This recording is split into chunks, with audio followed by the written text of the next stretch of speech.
शादी को 2 साल हो चुके थे, लेकिन मेरे और समीर के रिश्ते में वह गर्मजोशी कभी महसूस नहीं हुई जिसका सपना हर लड़की देखती है। शुरू में मैंने सोचा शायद वक्त के साथ सब बदल जाएगा, लेकिन समय बीतता गया और हमारा रिश्ता और ठंडा पड़ता गया। समीर अक्सर ऑफिस में देर तक रुकता, घर आता तो भी मोबाइल में ही लगा रहता।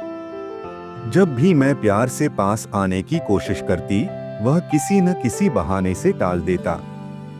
धीरे धीरे मुझे एहसास हुआ कि कुछ तो ऐसा है जो मेरी समझ से परे है। एक रात जब वह नहाने गया तो उसका फोन टेबल पर पड़ा था।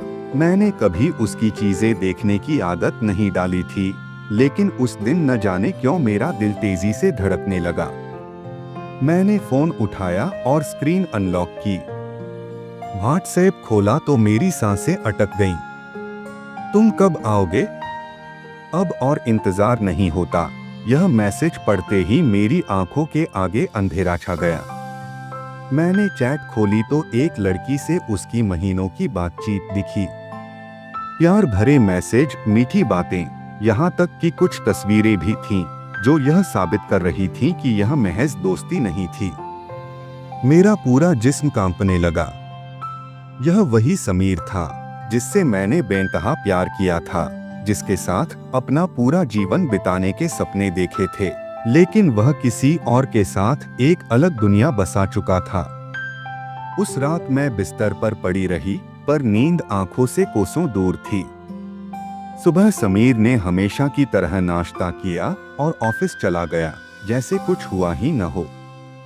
लेकिन मेरे अंदर कुछ टूट चुका था।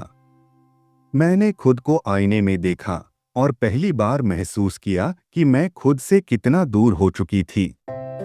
मैंने हिम्मत जुटाई और समीर से बात करने का फैसला किया। जब वह शाम को लौटा तो मैंने सीधा उसका फोन उसके सामने रखा और कहा, यह सब क्या है समीर? वह पहले तो घबरा गया, फिर संभलते हुए बोला, तुम गलत समझ रही हो, बस एक दोस्ती है। दोस्ती? ऐसी दोस्ती जिसमें प्यार भरे मैसेज, मुलाकातें और झूठ शामिल हो। मेरी आवाज कांप रही थी, लेकिन मैं कमजोर नहीं पड़ना चाहती थी। वह चुप हो गया। उसकी आंखों में कोई पछतावा नहीं था, बस झुंझलाहट थी कि मैंने उसे पकड़ लिया।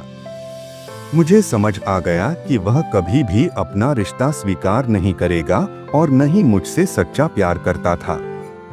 उस रात मैंने अपने लिए फैसला किया, मैं ऐसे रिश्ते में नहीं रह सकती थी जहां मेरी कोई अहमियत न हो। अगले दिन मैं अपने मायके चली गई। समीर ने मुझे रोकने की कोई कोशिश नहीं की, शायद वह खुद भी यही चाहता था। आज महीनों बाद जब मैं खुद को आईने में देखती हूँ तो एक बदली हुई स्त्री नजर आती है, जिसने दर्द सहा पर खुद को टूटने नहीं दिया। अब मैं अपने लिए जीना सीख रही हूँ, क्योंकि मुझे एहसास हो गया है कि प्यार सिर्फ रिश्ते में रहने का नाम नहीं, बल्कि आत्मसम्मान और खुशियों का एहसास भी है।